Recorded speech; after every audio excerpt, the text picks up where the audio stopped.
would have thought, see, can I give you a counsel? Let me advise you. Let me advise you. Let me advise you. And please take this advice very serious.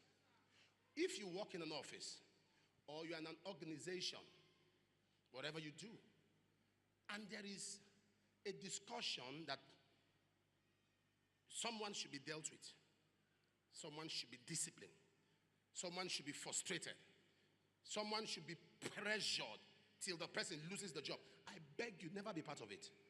Now let me tell you why. Whenever there is a gang up against a person, heaven rises to his defense. Wait.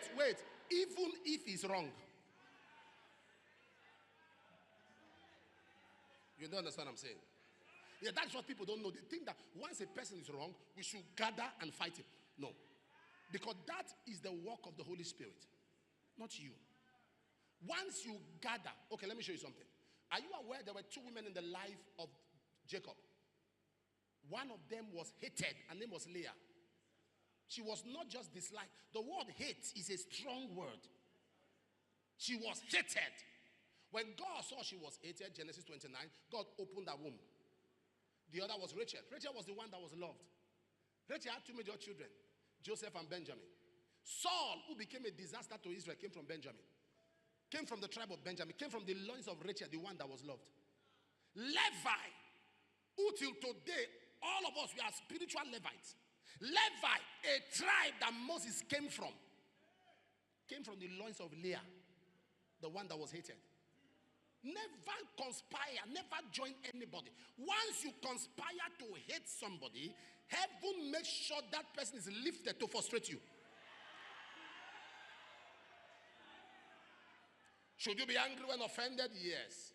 Should you be upset? Yes. But leave it at that. Never go to a point where you say, this person, there are many people in this generation when everyone is acting like a small god. What do you have? And you are conspiring against people. Never try it. Never be involved. Because anybody you gang up to fight will always be better than you. Anybody you gang up to fight, you are trying to stop them. You are trying to hinder them. Because once you play God, God will always prove to you that you are man. Once you try to play God, God will constantly prove to you that you are man. I'm telling you the truth. I'm telling you the truth. So no, you have to gang up. I'll make sure this person suffers. I'll make sure you are not God. You are not God. Be careful. That is what has been my guiding light for years. I have understood that. I have known that when you see, once a man is rejected, he attracts the attention of heaven. Once a man is hated, he attracts the attention of heaven. Once a man is despised, he attracts the attention of heaven. Yes. Am I communicating here? It's important. When I started going to America newly, there was a young man that was, not newly, maybe like 4 or 5 years into going to America. So there was a young man that was coming around, and I didn't know he took a picture, so he posted it. Then we didn't have all of these apps. It was more Facebook. You know, when Facebook just came out, it was the big thing.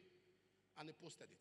Then when I go to America, there was this group of pastors that would come around me. I was mentoring them. They would give me seeds and give me money and all of that. When this young man posted a picture, they were angry. And they reached out to me and said, tell him to delete it. I said, why? Is this, is that? I said, I'm not aware. And I do not want to be aware. Leave him. Every man is a work in progress. Every one of them stopped relating with me. With all due respect, I really don't care. Yes. Because the more people around me, the more stress I have. So they withdrew themselves. It was okay. This young man kept relating. And he came one time and said, all of them stopped coming around because of me. I said, it doesn't matter. Are you fine? The last time I was in Minnesota, about 2 weeks ago, I saw these same people in the crowd. And they were stopped from seeing me. Who stopped them? This young man. He has become far bigger than them, far more structured, massive ministry with churches all over the U.S. And I said to him, leave them. He said, Daddy, never. Say, Daddy, you know me, I don't disobey you. This one, punish me later. Discipline me later. Tell me to leave the pulpit. See these guys? What they said about my father. And I knew it was because of me.